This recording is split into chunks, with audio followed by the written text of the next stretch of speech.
ज्यादा नहीं, लेकिन जो भी हो गया। चलिए, ठीक है, अभी हम लोग क्या देखेंगे, रिलेटिव प्रोनाउन। ठीक ना। रिलेटिव प्रोनाउन में भी क्या, तो डैट हम लोग पहले से भी जान चुके हैं, सारा चीज तो है ही, डैट वाला चीज बस पढ़ना है। डैट में क्या है, हु या हुम किसके लिए यूज होता था, आदमी के लिए ना। हु या हुम दोनों ही, हु सब्जेक्टिव केस, हुम ऑब्जेक्टिव केस। ठीक। फिर उसके बाद क्या था, डैट विच, मान लो विच क्या है, जानवर के लिए या थिंग के लिए, ऐसा। फिर उसके बाद डैट जो है, ये दोनों ही के लिए हो सकता है, मतलब आदमी के लिए भी, लेकिन आदमी या चीज, जानवर, वस्तु, सब चीज के लिए। सिर्फ ये इसमें फोकस क्या रखना है कि जब स्ट्रेस देना हो किसी चीज पर तब। ठीक ना। जब कोई चीज खास हो जाए या जब उस पर स्ट्रेस देना होता है ना, तो स्ट्रेस देने के लिए हम लोग डैट का प्रयोग करते हैं। समझे बात को, इम्फेसिस डालने के लिए, इम्फेसाइज करने के लिए किसी भी चीज को ना, या भले वो आदमी हो या जानवर हो या चीज हो, कुछ भी हो, उसके लिए हम लोग डैट का प्रयोग करेंगे। ठीक है। हम लोग पिछले क्लास में देख चुके थे कि कुछ वर्ड्स हैं जिस जो अगर सेंटेंस में हो तो उसके साथ में डैट का ही प्रयोग करेंगे ना, जैसे कि all, none, both, everything, anything, no, the same, the few, the little, the only, या हाँ, द सुपरलेटिव, द के साथ में सुपरलेटिव डिग्री यदि रहता है तब ना। तो इन सब चीज के साथ में हम लोग द डैट का प्रयोग करते ही करते हैं। ठीक, पिछले पिछले बार में भी जो पढ़ाए थे उसमें भी था। ठीक ना। ये सारा चीज ही था। ठीक, और समझाए भी थे कि ऐसा क्यों करते हैं, क्योंकि वो सारा का सारा चीज ही उसमें इन्वॉल्व हो जाता है। देखो, ऑल मतलब सब का सब, नन मतलब कुछ भी नहीं ना, बोथ मतलब अगर दो है तो दोनों का दोनों, एवरीथिंग मतलब सब चीज, एनीथिंग मतलब पूरा का कोई सा भी चीज ना। फ्लावर में ये नो मतलब कोई भी नहीं, समूचे का बोध कराता है, कंफर्म डेफिनेट का एहसास कराता है ना, निश्चितता का बोध कराता है भाव ना। द फ्यू मतलब थोड़ा सा, जो कुछ भी वो पूरा का पूरा। फ्यू मतलब संख्या में कम, लेकिन जो कुछ भी वो पूरा का पूरा। द लिटिल मतलब मात्रा में कम, लेकिन जो कुछ भी वो पूरा का पूरा। तो सबका ही एहसास करा रहा है, समूचे का एहसास करा रहा है, सारा का सारा वर्ड इसमें नहीं। तो ये निश्चितता का बोध कराता है, डेफिनेट का एहसास कराता है। सुन रहे हो ना, मौसम दिमाग में जा रहा है ना। हाँ, तो ये सब उसकी जरूरत नहीं है, वो हाथ थक जाएगा उसमें, हो गया, समझे। तो मेन दिमाग में घुसाओ, समझे बात को। तो ये सारा चीज जो है समूचे का एहसास कराता है ना। जब सब चीज का एहसास होता हो, कराता हो, कोई सा भी चीज, कोई सा भी वर्ड सेंटेंस में यदि समूचे का एहसास करा दे, और वो तुम महसूस करो कि उसमें वो सेंटेंस में वो इम्फेसाइज करता है चीजों को, जोर डालता है, स्ट्रेस डालता है उसको। तो स्ट्रेस डालने के लिए सारे वर्ड्स होते हैं ना, और स्ट्रेस डालने के लिए समूचे का एहसास भी कराता है। ठीक ना। समूचे का एहसास कराने वाले ये सारे शब्द हैं जो कि स्ट्रेस डालने के लिए सेंटेंस में आते हैं, और स्ट्रेस डालने के लिए जो भी वर्ड आ जाए, तो हम इरेस्पेक्टिव ऑफ कि वो भाई लड़का के लिए आ रहा है कि किसके लिए आ रहा है, चीज के लिए आ रहा है, हम उसमें डैट का ही प्रयोग करेंगे, हु या विच का प्रयोग नहीं करेंगे।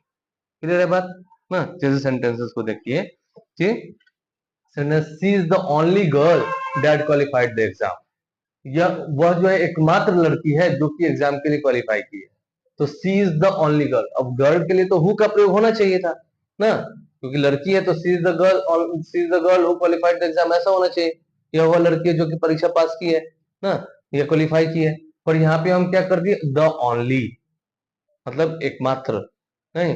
ये द ओनली समूचे का भी एहसास करा रहा है, या यूं कह दे स्ट्रेस डालने वाला वर्ड है, दोनों ही समझ सकते हो। तो स्ट्रेस डालने के लिए जैसे ही ये वर्ड देखिए द ओनली, समझ बात को। तो स्ट्रेस डालने का, इधर आ जा, स्ट्रेस डालने के लिए जैसे ही वर्ड आया द ओनली, तो द ओनली के साथ में भले ये लड़की है, लिविंग थिंग है, फिर भी हम लोग यहाँ पर हु का प्रयोग न करके डैट का ही प्रयोग करेंगे। समझ बात को, हु का प्रयोग न करके डैट का प्रयोग करेंगे, क्योंकि ये सी इज द ओनली गर्ल, यह वह एकमात्र लड़की है जो कि एग्जाम को क्वालिफाई की है। तो द ओनली होने की वजह से हम लोग हु का प्रयोग न करके डैट का प्रयोग किए। स्ट्रेस डालने वाला वर्ड जैसे ही आ गया वैसे ही हम लोग डैट का प्रयोग करेंगे। क्लियर है बात। फिर ऐसे ही she is the same lady ना, ले सकते हो, she is the same lady who या that stole your wallet in the bus, यह वही लड़की है ना, यह वही महिला है जिसने की that stole your wallet in the bus, जिसने की तुम्हारे वॉलेट को बस में चुराई ना। तो she is the same lady, अब देख रहे हो ना, द सेम, द सेम क्या कर रहा है, स्ट्रेस डालने के लिए आ रहा है ना। लेडी पर स्ट्रेस डालने वाला वर्ड क्या हो गया, द सेम ना। वैसे तो लेडी महिला है, महिला के लिए हु का प्रयोग होना चाहिए था, लेकिन चूंकि स्ट्रेस डालना है, सी इज द सेम लेडी ना, वही लड़की है, वही महिला है ये ना। तो इसके लिए जैसे ही स्ट्रेस डालने वाला ये वर्ड आ गया, तो ऐसे हम लोग हु का प्रयोग ना करके किसका प्रयोग करेंगे, डैट का प्रयोग करेंगे। तो बात ऐसे ही, दे स्टोल द लिटिल मनी, उन लोगों ने जो कुछ भी था थोड़ा बहुत, वो पूरा का पूरा, सारा का सारा, द लिटिल, लिटिल और लिटिल, द लिटिल हम लोग पढ़ चुके हैं ना। तो they stole the little money, उन लोगों ने थोड़ा बहुत भी जो कुछ भी था वो पूरा का पूरा पैसा, पूरा का पूरा मनी चुरा लिया ना। सिंपल पास्ट में है। द लिटिल सेंटेंस में जैसे ही देखेंगे, अब लिटिल मनी के साथ में तो विच का प्रयोग होना चाहिए, पर इस सेंटेंस में द लिटिल जो आ गया है, इसके लिए हम लोग को क्या करना होगा, दैट का प्रयोग करना पड़ेगा, क्योंकि द लिटिल स्ट्रेस डालने के लिए या डेफिनिट बनाने के लिए, दोनों ही चीज समझ सकते हैं, किसी भी चीज को डेफिनिट बनाने के लिए या उस पर स्ट्रेस डालने के लिए। डेफिनिट भी तो वही होता है, स्ट्रेस डाला जाता है ना। तो वो डेफिनिट या स्ट्रेस डालने के लिए जो वर्ड आया, ये द लिटिल, उसको देखते हुए हम लोग दैट का प्रयोग करेंगे ना। तो they stole the little money that he had saved, जो कि उन लोगों ने सेव किया था। यहाँ पे देखो, दैट ही हैड सेव्ड, अब ही हैड सेव्ड क्या है, हैड प्लस V3 ना, बचाया होगा पहले, बाद में किसी ने चोरी किया होगा ना। तो पास्ट में ही दो काम हुआ है, एक तो उसने बचाया था, और जो कुछ भी बचाया था उसको किसी ने चुरा लिया। तो पास्ट में दो काम हो गया, एक तो बचाने का, दूसरा चुराने का ना। तो बचाने का काम पहले हुआ था, जिसको कि बाद में किसी ने चुरा लिया, इसलिए हैड प्लस V3 हुआ। और फिर बाद में उसको किसी ने चुरा लिया, तो सब्जेक्ट प्लस V2 हुआ है ना। सिंपल पास्ट का प्रयोग होता है बाद में जो कोई काम होता है तो। ठीक है, for his daughter's marriage, clear है बात, अपने बेटी की शादी के लिए। अच्छा, यहाँ पे एक चीज है, मैरिज तो नाउन है, daughter's positive case of noun है, जो कि एडजेक्टिव का काम करता है। पॉजिटिव केस ऑफ नाउन है, जो कि एडजेक्टिव के रूप में काम करता है, पर इसको बोलते नहीं है एडजेक्टिव। क्यों नहीं बोलते हैं, इसको नाउन ही क्यों बोलते हैं, पॉजिटिव केस ऑफ नाउन ही क्यों बोलते हैं, क्योंकि अगर इसको एडजेक्टिव बोलेंगे तो हिज को क्या बोलेंगे, एडवर्ब।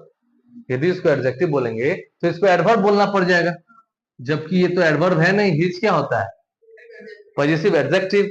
हिज क्या है, पॉजिटिव एडजेक्टिव। तो चूंकि ये पॉजिटिव एडजेक्टिव है, QWSI पॉजिटिव एडजेक्टिव है ये ना, इसीलिए एडवर्ब तो है नहीं ना, इसीलिए इसको पॉजिटिव केस ऑफ नाउन ही बोलते हैं। नाउन का ही पॉजिटिव केस है, लेकिन ये काम एडजेक्टिव के तौर पे करता है ना। डॉटर क्या, शादी, शादी किसका, तो डॉटर का। तो शादी का विशेषता बता रहा है ना। तो काम एडजेक्टिव के तौर पे कर रहा होता है, फिर भी इसको नाउन का ही नाम देते हैं, पॉजिटिव केस ऑफ नाउन ही बोलते हैं ना। क्यों बोलते हैं ये बात समझ में आई यहाँ से, चलिए हैं, जोर से बोलो ना। हाँ, क्यों नहीं हो सकता, लेकिन फिर ये हिज तो एडवर्ब हो जाएगा ना, अगर एडजेक्टिव को तो क्वालिफाई कर रहा है ना ये।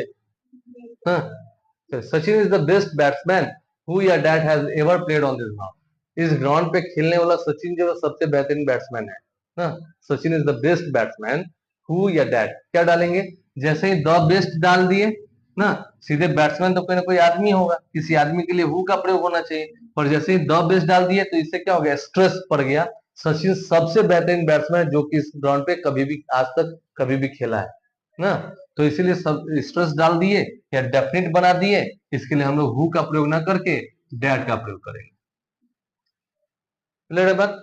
ऐसे ही, I have done everything that could have been done, मैंने वो हर चीज कर लिया है जो कि किया जा सकता था, जो कुछ भी किया जा सकता था वो सारा सारा का सारा चीज मैंने कर लिया है। तो I have done that could have been done, सिर्फ इतना भी बोलते तो बात चल जाता। I have done that could have been done, मैंने कर लिया जो कुछ भी किया जा सकता था। पर एवरीथिंग इसमें जो आ गया, ये एवरीथिंग क्या कर रहा है, इसी चीजों पर स्ट्रेस डाल दिया, मैंने वो हर चीज कर लिया है जो कुछ किया जा सकता था, तो स्ट्रेस डालने के लिए आ गया, या और डेफिनेट बनाने के लिए आ गया ना, निश्चितता का भाव देने के लिए आ गया।